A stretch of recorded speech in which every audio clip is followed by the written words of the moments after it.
अस्सलामुअलैकुम। Straight talk में खुश आमदीद। आपके साथ मैं हूँ आयशा बख्श। इस मरतबा भारतीय इंतखाबात पर पूरी दुनिया की खास नजरें लगी हुई थीं।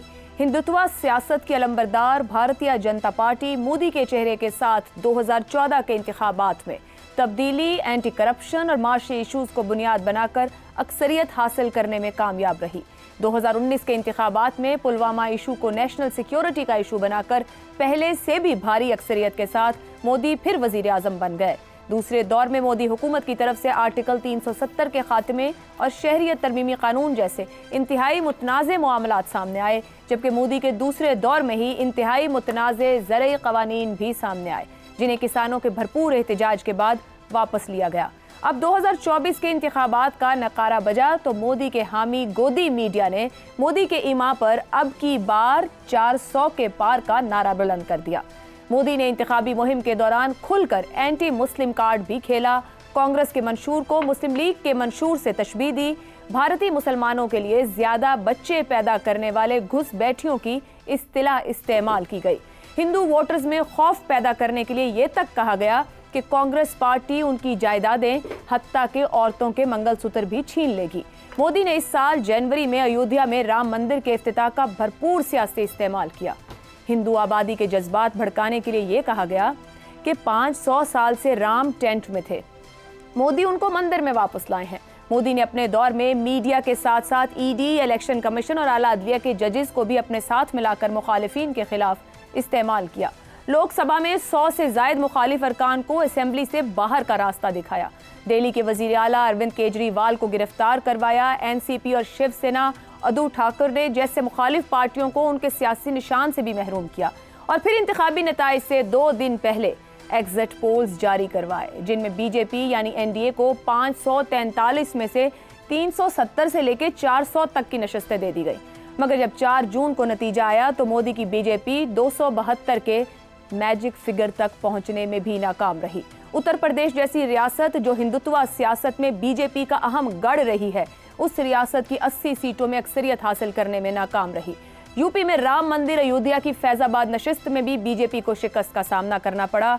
अब एनडीए के पास मतलूबा अक्सरियत तो है, मगर अहम सवाल यही है कि जनता दल यूनाइटेड और तेलुगु देशम पार्टी जैसी सेक्युलर सियासत करने वाली जमातों की बेसाखियों पर खड़ी बीजेपी हुकूमत अपने अज़ाइम पूरा करने में कामयाब हो पाएगी। भारत के इंतखाबात, इनके नताइज और मोदी का मुस्तकबिल, इसी पर स्ट्रेट टॉक में गुफ्तगू करेंगे। पैनल में हमारे साथ हैं शहजाद चौधरी, नुसरत जावेद, जैगम खान और इफ्तिखार अहमद। आप चारों के लिए प्रोग्राम का पहला सवाल। मोदी सादा अक्सरियत हासिल करने में नाकाम, इत्तेहादी जमातों पर इन्हिसार। क्या भारतीय अवाम ने मोदी के हिंदू रियासती बयानिए को मानने से इनकार कर दिया? शहजाद साहब, जो नताइज सामने आए हैं, मोदी जहां खड़े हैं और जो ख्वाब थे, किस तरीके से रीड कर रहे हैं? क्या अवाम ने जवाब दिया है? देखिए, मैं समझता हूं कि जिस तरह हमने अपने सवाल की बुनियाद की है ना, कि ये जो हिंदुत्व की जो तहरीक या जो एक फिजा पैदा हुई भारत में, शायद उसका एक असर है जिसकी वजह से मोदी को सीटें कम मिली। इसके बावजूद मोदी गवर्नमेंट बनाने जा रहा है, चाहे कोलिशन गवर्नमेंट होगी। बिल्कुल बात सही है। मेरे ख्याल में 2 और फैक्टर्स हैं जिनको हमें ख्याल में रखना चाहिए। एक ये है एंटी इनकम्बेंसी फैक्टर, यानी बेशक के मोदी के दौर में भारत को पजीराई दुनिया भर में बहुत ज्यादा मिली। भारत ने मुआशी तरक्की बहुत मजबूती से और बहुत बेहतर अंदाज से की। 8% अभी भी उसका ग्रोथ रेट है, जो कि ये एक स्ट्रेंथ्स है भारत की, जिसको कि मोदी ने इस्तेमाल किया दुनिया के अंदर एक नया भारत का चेहरा दिखाने के लिए। और ये भी हकीकत है कि भारत के अंदर जो हिंदुत्व की तहरीक थी, उसकी वजह से एक ऐसी फजा पैदा हो गई जहां पर कि अक़लियतों का वहां पर सांस लेना भी दूभर हो गया। ये तो हकायक है, लेकिन इन हकायक को इस्तेमाल कैसे किया गया वो भी हमारे सामने आना चाहिए। और उसके लिए एंटी इनकम्बेंसी फैक्टर, 10 साल एक इंसान रहा, उसके खिलाफ इतना मवाद जमा हो जाता है कि करप्शन की बातें हैं, अडानी ग्रुप के बारे में बातें हैं, तो वो चीज़ें मिल मिला के एक ऐसा मिजाज पैदा कर देती हैं आवाम के अंदर कि शायद ये आदमी अब टेकन फॉर ग्रांटेड कर रहा है, यानी ये चीज़ों को ज़्यादा बढ़ावा दे के आगे एज्यूम कर रहा है कि शायद यही अब अवतार है, जिस तरह आपने कहा। दूसरी बात, मेरा ख्याल है जो इंडिया, इसका ऑपोजिशन अलायंस था, इंडिया अलायंस, उसके अंदर पहले से ज्यादा तहरीक नजर आई। और उसकी वजह भी ये थी कि एक इतना लंबा दौर 10 साल का जिसमें मोदी ने भारत की हद तक, भारत के लिए और भारत के इंटरेस्ट के लिए काफ़ी एक पुरअसर किस्म की लीडरशिप दिखाई और बेहतर तौर पे आगे लेके चला, लेकिन अंदर खाने जो मामला जिस तरीके से बढ़ रहे थे उसके ऊपर एक रिएक्शन जरूर आना बाकी था। तीसरी बात हमें ये देखनी है कि क्या मोदी तीसरे उसका जो टेन्योर है इसके अंदर भी हिंदुत्व को लेकर उसी तरीके से चलेगा, या ये कि ये जो उसके कोलिशन पार्टनर्स हैं वो हिंदुत्व की तहरीक को कम कर देंगे। मुझे नहीं लगता कि हिंदुत्व की तहरीक को कम किया जाएगा, क्योंकि ये कल्चरल इशू है, ये एक मजहबी और कल्चरल इशू है, हिंदुत्व की सोच के जो ताल्लुक रखता है। तो अब जो काम हो चुके, अब ये अकलियतें क्या वापस साल ले पाएंगी, उसकी मैं सिर्फ एक मिसाल देना चाहता हूँ। सरदार पटेल जो कि कांग्रेसी लीडर थे 47 जब ये आज़ादी मिली पाकिस्तान को और इंडिया भी एक मुमलिकत बनी, उस वक्त सरदार पटेल एक हिंदुत्व या आरएसएस से करीबी सोच रखने वाले थे। इसी वजह से अब आप देखते हैं कि बीजेपी और आरएसएस सरदार पटेल को बहुत बड़ा लीडर मानती है, और वो उनको अलबत्ता उस तरह की सोच को किसने चेक में रखा? नेहरू की प्रोक्लेम्ड लिबरलिज्म ने। वो लिबरल था, लिबरल सोच रखता था, और नेहरू ने 17 साल जो पहले 17 साल भारत के वज़ारत उज़्मा की वज़ीर आज़म रहा, लीडरशिप दिखाई, उसने उस सोच को चेक में रखा। इसलिए हिंदुत्व या हिंदू कल्चर का वो पहलू जो कि शायद हम तारीखी तौर पर देखते हैं और जिनकी वो मुख्तलिफ किस्म की रवायतें हैं, उसको हमें उस तरीके से पनपते नहीं देखा जो कि आपने इस दौर में देखा, मोदी के दौर में। तो मुझे नहीं लगता कि ये कल्चर वापस होगा। और एक और छोटी सी बात बता दूं, जिस तरह जब ये 370 का मामला आया तो उस वक्त राज्यसभा में बीजेपी की 2/3 मेजॉरिटी नहीं थी, बिल्कुल नहीं थी। और अगर राज्यसभा चाहती तो लोकसभा का पास किया हुआ बिल 370 के बारे में रोक सकती थी, लेकिन भारतीय सोच ऐसी थी कि 370 को खत्म होना चाहिए। इसलिए कुछ चीजों के ऊपर ये कौम यकजा हो जाती है, और मेरे ख्याल में उसमें हिंदुत्व की किसी हद तक झलक है, और एक बहुत बड़ी लिबरल एक और मूवमेंट चाहिए होगी इस चीज को करेक्ट करने के लिए, जो कि सालों पे और दहाइयों पे मुहित हो सकती है। ठीक हो गया। सर जावेद साहब, आपने तो ऑन ग्राउंड इलेक्शंस भी वहां के कवर किए हैं, और अभी अपने इलेक्शन के ऊपर भी जो कुछ कहा हमने सामने होते देखा। ये मोदी का जो ख्वाब 400 के पार था वो तो अधूरा रह गया। यहाँ तक कि जो एंटी मुस्लिम कार्ड इस्तेमाल हुआ, बड़ी रियासत यूपी में नाकाम हुए। क्या सेक्युलर सियासत की जीत हुई है वहां पर? बुनियादी तौर पर जी ये सेकुलर सियासत की एज सच जीत नहीं है। अमेरिका में जब ग्रेट डिप्रेशन के बाद जब इलेक्शन होते थे तो अमेरिकी सदारती उम्मीदवार जो ये कहता था कि read my lips is the economy stupid, तो प्राइमरीली ये हिंदुत्व की शिकस्त तो नहीं है। बेसिकली ये है कि मोदी साहब के दौर में उनकी गोदी में बैठे हुए जो सेठ हैं, अडानी साहब जैसे, उन लोगों ने बेपनाह तरक्की की है, और अंबानीज़ की जिस अंदाज में शादियां हुई हैं और ये असराफ जो है, इसने गरीब आदमी को ये सोचने पर मजबूर किया कि यार तू तो हमारे जैसा था, तुम तो ये कहते रहे कि मैं चाय बेचने वाला हूँ, तुम तो ये कहते थे कि भारत के ऊपर मौरूसी सियासत मुसल्लत है, बड़ी हकारत से आप राहुल गांधी को शहजादा कह के यानी पुकारते हो। तो यार आपके दौर में तो जो फल फूल रहे हैं वो तो अंबानीज़ ऑफ दिस वर्ल्ड हैं, अडानीज़ ऑफ दिस वर्ल्ड हैं, और हमें हर महीने आप 5 किलो चावल या गंदुम बेचकर ये समझते हो जैसे हम पे आपने बहुत ज़्यादा एहसान किया है। एक आपको छोटा सा फिगर बताता हूँ कि 73% जो इंडियन हैं, 73% जी, वो या तो स्कूल ही कभी नहीं गए हैं, और अगर गए भी हैं तो वो मिडिल से 9th में नहीं गए हैं। इतना ह्यूज नंबर है कि who are deprived of education. उसके बाद किसान जो है वो अपने आप को अबेंडन्ड महसूस कर रहा है, और थोड़ा सा जो है मैं हाथ बांधते हुए ये ज़रूर इल्तजा करूँगा कि हमें किसी भी मज़हब के बारे में बात करते हुए बहुत एहतियात से काम लेना होता है। हिंदुइज़्म जो है जी उसके मुख्तलिफ़ शेड्स हैं, और हर तरह के शेड्स में आपको इंतहा पसंदी भी मिलती है। लेकिन मोदी साहब का जो हिंदू एक्सट्रीमिज़म है ये बेसिकली वादिये गंगो जमन से कनेक्टेड है। जहाँ पे राम और राम मंदिर की तजदीद और ये और वो, उसके मुकाबले में तमिलनाडु में जैसे गणेश इज़ मोर पॉपुलर, मोर उनकी और तरह का शेड है। वेस्ट बंगाल में जैसे बड़ी मशहूर काली माता। तो व्हाट आई वांट टू से इज़ कि वादिये गंगो जमन जो है उसका हिंदुत्व, उसको मोदी जो है वो पूरे भारत में स्प्रेड नहीं कर सकता। ये मजबूरी है एक ऐसे माशरे में जहाँ पर कि सुबह का राग और हो, सेपहर का राग और हो, मल्हार का राग और हो, वहाँ पे आप एक नज़रिया बना कर के जी सबकी ज़बान यानी हिंदी होगी और एक ख़ास पर्टिकुलर वर्जन ऑफ हिंदुइज़्म जो है वो हम सारे हिंदुस्तान में फैला दें, ये मुमकिन ही नहीं था। और तीसरी बात आखिरी जो मैं ये कहूँगा कि बुनियादी सबसे ज़्यादा की फैक्टर ये हुआ कि मोदी को उसका गरूर भी आया है कि ही टुक फॉर ग्रांटेड कि जो हिंदी बेल्ट है और स्पेशली उसका जो मरकज़ है यूपी, उसने कहा वो तो मैं जीता ही हुआ हूँ। जैसे हमारे यहाँ मुस्लिम लीग नून ने ये कर लिया था, एक तो साड़ी गल हो गई है, दूसरा पंजाब ने हमसे कहाँ जाना है। सो ही टुक यूपी फॉर ग्रांटेड। और यूपी में जो है अखिलेश यादव ने बहुत ज़्यादा फोकस्ड एक कैंपेन की और उस कैंपेन को जी बहुत बड़ा सहारा दिया उसने प्रियंका गांधी ने।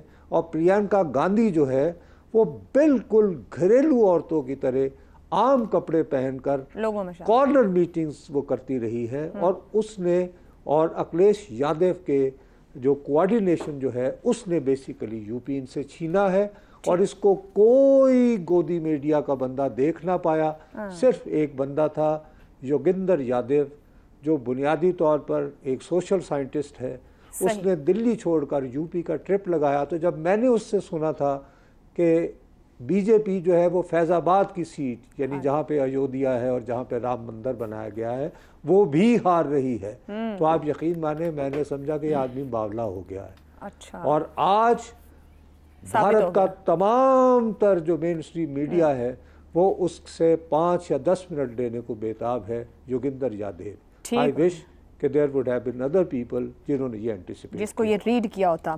ज़ैगम साहब, ये जो वहाँ पर चेंज दिखा है, आपके ख्याल में अब आगे एनडीए आराम से अपने 5 साल मुकम्मल कर लेगी अपने अलायंस के साथ, या मोदी के जो इत्तेहादी हैं जनता दल और तेलुगु देशम पार्टी वो अलायंस बदल भी सकते हैं, या मोदी को कहीं मिड टर्म इलेक्शन की तरफ भी बढ़ना पड़ सकता है? मोदी साहब के जो इत्तेहादी हैं जनता दल और तेलुगु देशम पार्टी, इन दोनों की तारीख रही है कि इन्होंने अलायंस छोड़े हैं। तो मोदी साहब ये तसल्ली करके नहीं बैठ सकते कि ये अब इत्तेहादी हैं तो ये इत्तेहादी रहेंगे। ये इत्तेहादी छोड़कर जा सकते हैं और ये इत्तेहादी अपना वेट डालेंगे। कितना वेट डालेंगे, कितना ये अपनी ताकत को इस्तेमाल करेंगे, ये आने वाला वक्त बताएगा। लेकिन ये तय हो गया कि 400 पार करके वो जो चाहते थे कि उनके पास 2/3 अक्सरियत आ जाए और वो आइन का भी हुलिया बदल दें, ये उनके लिए मुमकिन अब नहीं रहा। इसीलिए जो अपोजिशन है वो ये कह रही है कि हिंदुस्तान के अवाम ने इस इलेक्शन में भारत के आइन को महफूज बना लिया है। तो हमें इस इलेक्शन में नज़र आ रहा है कि जो पॉपुलिज्म की एक टाइड थी, जो एक सैलाब था, वो रुक गया है, थम गया है। ये कितना पीछे जाएगा, क्या ये बिल्कुल पीछे चला जाएगा, ये वक्त बताएगा और इसमें वक्त लगेगा। लेकिन हमने एक चीज़ देखी है, देखिए तारीख हमें बताती है कि नफ़रत देर पा नहीं होती, देर पा मोहब्बत होती है। जिन लोगों ने मोहब्बतें सिखाई हैं उनको हज़ारों साल बाद भी दुनिया याद करती है, उन्हें रहनुमा मानती है, उनके लिखे हुए गीत, उनकी बताई हुई बातें उनको दोहराती है। और नफ़रत करने वालों को चंद दहाइयों में ही फरामोश कर दिया जाता है। तो मोदी साहब की जो सियासत थी वो नफ़रत की सियासत थी, और ख़ास तौर पे इस इलेक्शन में तो उन्होंने नफ़रत का मुकम्मल सहारा लिया। जो पॉपुलिज्म में होता यही है कि इमोशंस को, आइडेंटिटी को, शनाख्त को इस्तेमाल किया जाता है और असल जो मसाइल हैं उन पर गुफ्तगू नहीं की जाती, उनको सेकेंडरी बनाया जाता है। उन्होंने अपने आप को देवता का दर्जा दे दिया और ऐसी बातें की जिससे लग रहा था वो खुद अपने आप को एक देवता के तौर पर पेश कर रहे हैं। और वो एक ऐसी वन पार्टी स्टेट बनाने की तरफ जा रहे थे जिसमें सरमायादारी और नफरत का एक गठजोड़ था। हिंदुस्तान तरक्की तो कर रहा था, बहुत शानदार तरक्की कर रहा था। पिछले साल 8% से ज़्यादा ग्रोथ रेट था। मोदी साहब के दौर में भारत दुनिया की 5वीं बड़ी मईशत बन गया, उसने बरतानिया को पीछे छोड़ दिया। मैक्रो इकोनॉमिक्स के फिगर्स तो बहुत अच्छे थे, लेकिन इसके साथ साथ तफरीक भी पड़ रही थी। बिल्कुल। बड़ा बड़ा सरमायादार फायदा उठा रहा था, किसान कुचला जा रहा था, गरीब को जितना फायदा मिलना चाहिए था उतना फायदा उनको नहीं मिल रहा था। आप स्टॉक मार्केट के रिएक्शन को देखिए, अडानी साहब के शेयर्स जिस तरीके से जमीन पर गिरे हैं, उससे जाहिर होता है कि किस तरीके से उनकी पॉपुलिज्म ने एक गठजोड़ बनाया था सरमायादारी के साथ। उनके सरमाए को इस्तेमाल किया था। एक इंतहाई दौलतमंद जमात बीजेपी बनकर उभरी थी, जिसको इतना फंड किया जाता था जिसका भारत में भी तसव्वुर नहीं किया जा सकता था। और नतीजा क्या निकला आप देखिए। जिस हलके में उन्होंने कहा था कि मुसलमान दहशतगर्द हैं, उनकी वो तकरीर जो बहुत पॉपुलर हुई, इस इलेक्शन का एक वो अलामत बनकर उभरी, वो हलका वो हार गए। जिस हलके में उन्होंने अयोध्या का टेंपल बनाया बाबरी मस्जिद की जगह, और वहां पे जाके नफरत अंगेजी जो बीजेपी ने की, और उस वक्त से शुरू की 90s से, जब उन्होंने जाके बाबरी मस्जिद को मिसमार किया, वहां पर वो हल्का हार गए। दुरुस्त हो गया। अब आगे की तरफ भारत किधर जाता है? क्या मीडिया का मिजाज बदलेगा जिसको वो रगड़ा लगा चुके हैं? क्या जुडिशरी वापस असर्ट करेगी? क्या कानून नाफिज करने वाले इदारे अब दोबारा रियासत की खिदमत करेंगे, बीजेपी की नहीं करेंगे? और क्या इंसानी हकूक के इदारे अपना ठीक काम करेंगे, यूनिवर्सिटियां ठीक काम करेंगी? अब उन सब के लिए एक रास्ता खुला है। कितना मुमकिन होगा ये वक्त बताएगा। ठीक है इफ्तिखार साहब, किसका मिजाज बदलेगा? वोट की ताकत तो दिख गई हमें हमसाया मुल्क में, 4 महीने से जायद इंतखाब जारी रहा। क्या पॉपुलिज्म की राइड जो है वो ठहरेगी, रुकेगी, जारी रहेगी? जो भी ख्वाब थे मोदी के वो आगे बढ़ा पाएंगे क्या उन्हें? पॉपुलिज्म की जो राइड है वो आप अंदाज़ा लगाएं कि मोदी ने अपनी तकरीर में आज ना तो राम का नाम लिया है और ना ही मोदी की गारंटी का जिक्र किया है। इससे आप अंदाज़ा लगा सकते हैं कि स्टार्ट क्या है।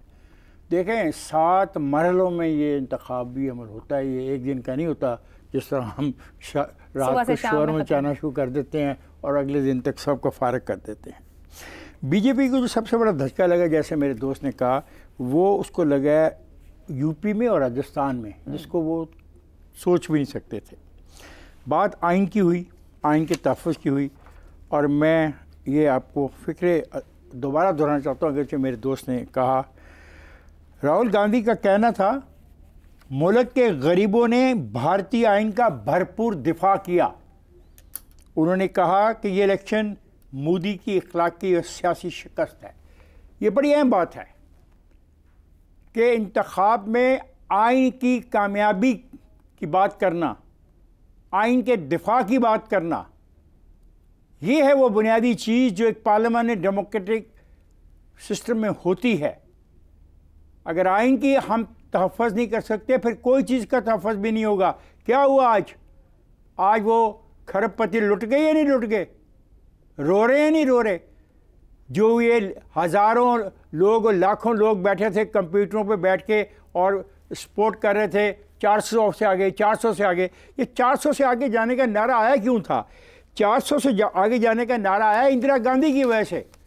जब इंदिरा गांधी को कत्ल किया गया तो कांग्रेस ने 404 नशिस्तें हासिल की, जो रिकॉर्ड है हिंदुस्तान के अंदर। ये साहब उस रिकॉर्ड को तोड़ने के चक्कर में 400 का लफ्ज़ इस्तेमाल कर रहे थे। मैं इस बात पे खुश हूँ कि आइन की बका की जंग मेरे साथ हमसाया मुल्क में लड़ी गई। और एक बात उसने और भी कही है जो यहाँ भी की जा रही है। उसने कहा कि एजेंसियाँ और आधी अदलिया हमारे ख़िलाफ़ थी।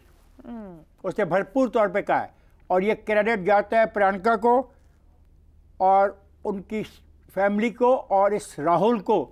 4000 मील ये शख्स पैदल चला है, गली गली महल्ले महल्ले में गया है, लोगों से इसने रब्ता किया है। और एक बात याद रखें कि जहाँ ये सवालात हमारे सामने हैं, वहाँ पे एक बात और भी है कि 3 बागी जीत गए हैं। और उन 3 बागियों में से इम्पॉर्टेंट चीज़ जो है वो है कि जो खालिस्तान की तहरीक का तस्वर है वो बहुत मसला वहाँ पे पैदा करेगा। खालिस्तान की तहरीक के हामी एक नौजवान ने कांग्रेस के एक उम्मीदवार को 1,97,000 वोट से शिकस्त दी है, और दूसरी तरफ फिर ये सिख की तरफ इशारा है कि इंदिरा गांधी के कातिल के बेटे सरबजीत सिंह खालसा ने फरीदकोट के हल्के से कांग्रेस को हराया।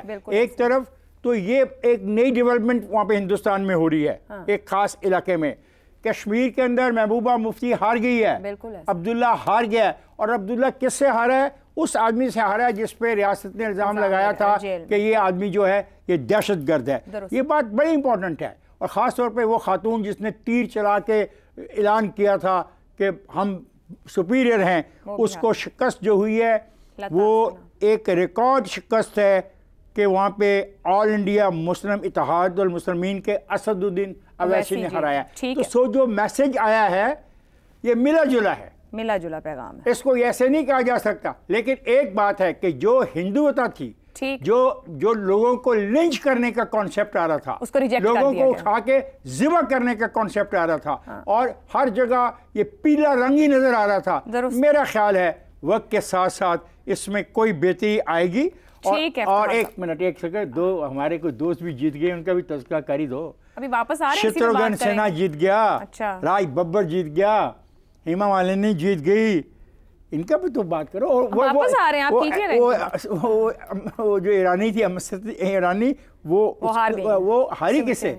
सोनिया गांधी के साथ जो आदमी काम करता था उसके हाथों हारी। ठीक है जी, वेरी गुड। मिला जुला पैगाम भारतीय वोटर ने। बाद इसी पर बात करेंगे कि क्या दुनिया की सबसे बड़ी जमहूरिया की ताकत उसका निज़ाम ही है, जहां एक तरफ शाइनिंग इंडिया तो दूसरी तरफ गुर्बत और बेरोजगारी खलीज बहुत बड़ी है, लेकिन निज़ाम टिका है। इस ब्रेक के बाद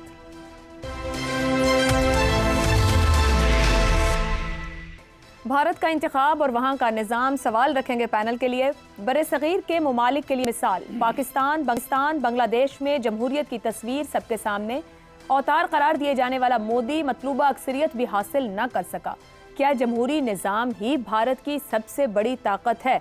नुसरत जावेद साहब, वहाँ पे भी शिकायतें हैं लोगों को, निज़ाम को लेकर, इदारों को लेकर, सारे मामलात सामने, गुर्बत, बेरोज़गारी भी बहुत, मगर एक इलेक्शन का होना, नतीजे का आना, सबका तस्लीम करना और एक भरपूर तसलसल दिखता है पिछले 70-75 साल में।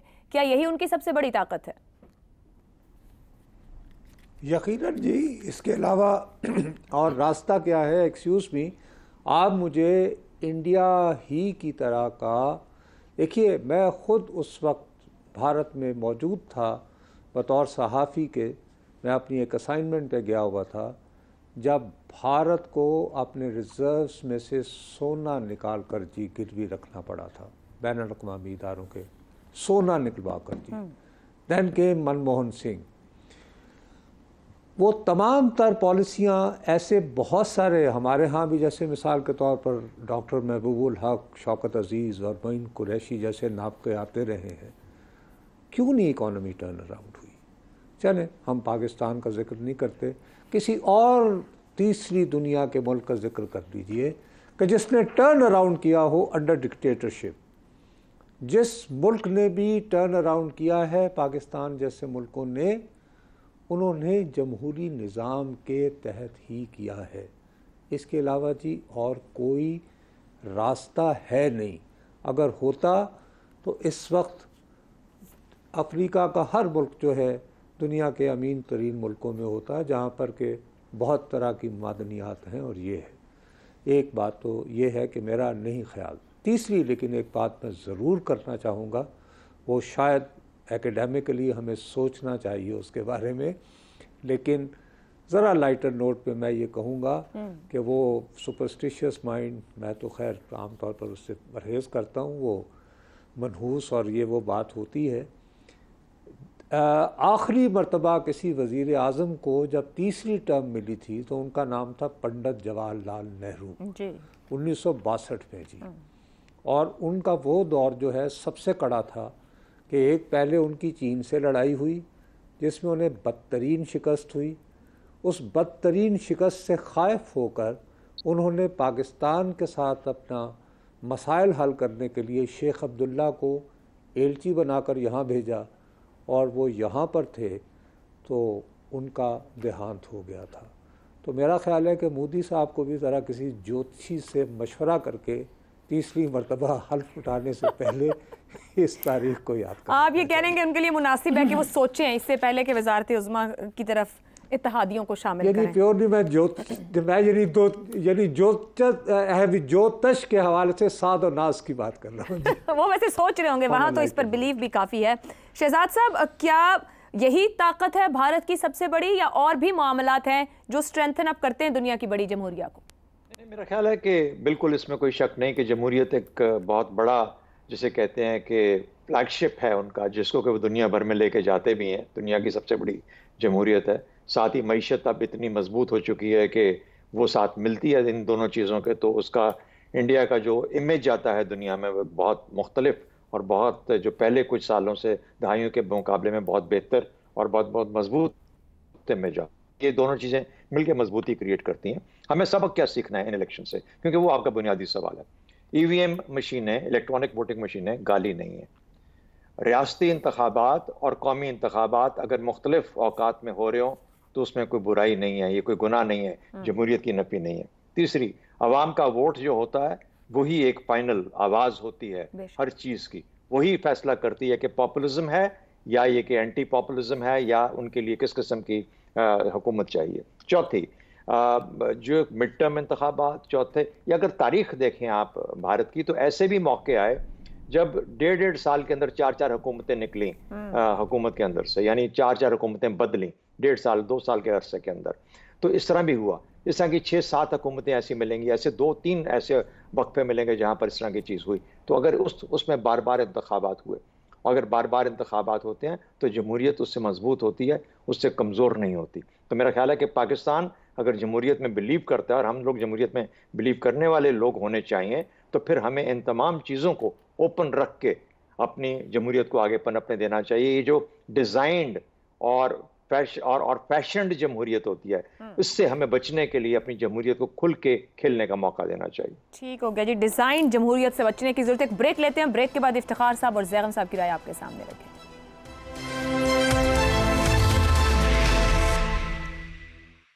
प्रोग्राम के आखिरी हिस्से में एक बार फिर खुश आमदीद कहेंगे। इफ्तिखार साहब, बड़े सगीर के दीगर ममालिक को देखें मगर भारत को देखें, वहाँ में माशी तरक्की भी दिखाई दी है, लेकिन एक बहुत बड़ी खलीज भी मौजूद है अपर और लोअर मोस्ट के दरमियान, मगर निज़ाम टिका हुआ है। क्या यही सबसे बड़ी ताकत है या कोई और मामला भी है? बिल्कुल, निज़ाम की जो कामयाबी है वो है ताकत, लेकिन वहाँ पे आवाम को अपने जो इलेक्शन कमीशन है उस पर एतमाद है। कोई बात नहीं हुई, इतने दिन तक इलेक्शन चलता रहा, 7 मरहलों में इलेक्शन गुजरा, किसी भी मरहले पे कहीं भी किसी ने ये नहीं कहा जी कि हम तो अब मोर्चा लगाने लगे हैं क्योंकि हमें मंजूर नहीं है जो यहाँ पे इलेक्शन कमीशन ने किया। नंबर 1। नंबर 2, जब आवाम को एतमाद हो जाए सिस्टम पे तो फिर बात आगे चलेगी, और लोग उकसाने वाले हों कि आपने एतमाद ही नहीं करना तो फिर सिस्टम भी नहीं चलेगा। खा EVM ले आएँ, खा कुछ और ले आएँ, और EVM भी आज जिस स्टेज पे इस्तेमाल किया गया ये इसकी आखिरी स्टेज है। इब्तदाई स्टेज में EVM बहुत कम जगह पे इस्तेमाल किया गया।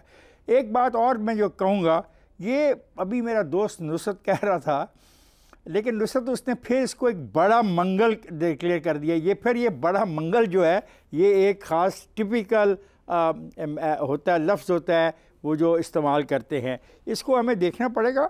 और हकीकत हमें नहीं देखना, ये वो मोदी साहब देख लें, पहले ही देख लें ज़रा, अपने मुखालफिन के लिए। अब मुमकिन है इसको भी बड़ी वो फतह समझ रहा हो। ये बात जो पंडित जवाहरलाल नेहरू के बारे में कही, कोशिश उनकी यही थी। एक तो वो जो मैंने कहा कि इंदिरा के कत्ल के बाद जो 404 नशिस्तें मिली उनको कम्पीट करना चाह रहे थे, और दूसरी तरफ ये पंडित जवाहरलाल नेहरू की तरह तीसरी दफ़ा प्राइम मिनिस्टर बनना चाह रहे थे। मैं हिंदुस्तान के आवाम को मुबारकबाद देता हूँ कि उन्होंने अपने जमहूरी हक़ को इस्तेमाल किया, और मैं तवक्को करता हूँ कि हिंदुस्तान में आने वाली हुकूमत और अपोजिशन पाकिस्तान को एक दोस्त मुल्क के तौर पर ट्रीट करेगी, और ये दोनों ममालिक एक दूसरे के आवाम की बेहतरी के लिए जो कुछ भी कर सकें मिल के करें, एक दूसरे का एहतराम करते हुए, एक दूसरे की सरहदों को तस्लीम करते हुए, और एक दूसरे की आज़ादी का रिस्पेक्ट करते हुए। ज़ैगम साहब, क्या नरेंद्र मोदी इस निज़ाम की ताकत को, ये जो नतीजा उनके सामने आया, समझ पाए होंगे? जो वो चाह रहे थे वो नहीं, जो निज़ाम मौजूद है उन्हें भी उसी के साथ चलना है। देखिए, जो निज़ाम मौजूद है उसकी वजह से भारत मौजूद है। मेरे ख्याल में इतनी समझ तो नरेंद्र मोदी में भी होगी, और ज़हीन आदमी है वो। जमहूरियत ना होती तो भारत ना होता, क्योंकि भारत तारीख में कभी भी इस तरह से एक मुल्क नहीं रहा, मुत्तफ़िक नहीं रहा। सिर्फ अंग्रेज़ों के दौर में भारत एक मुल्क बना, लेकिन अंग्रेज़ों के दौर में 565 रियासतें भी मौजूद थी। तो ये एक एम्पायर का सक्सेसर था। भारत में 780 ज़बानें बोली जाती हैं, 22 सरकारी ज़बानें हैं। इतनी ज़्यादा वहाँ पे फॉल्ट्स लाइन है, लेकिन जमहूरियत उसको इकट्ठे रखती है। इलेक्शन हुए, इलेक्शन पर किसी ने सवाल नहीं उठाए, किसी ने फॉर्म 45 और फॉर्म 47 की बात नहीं की, इलेक्शन कमीशन पर किसी ने सवाल नहीं उठाए। 94 करोड़ वोटर थे, जिसमें से 62 करोड़ 67% ने वोट डाला।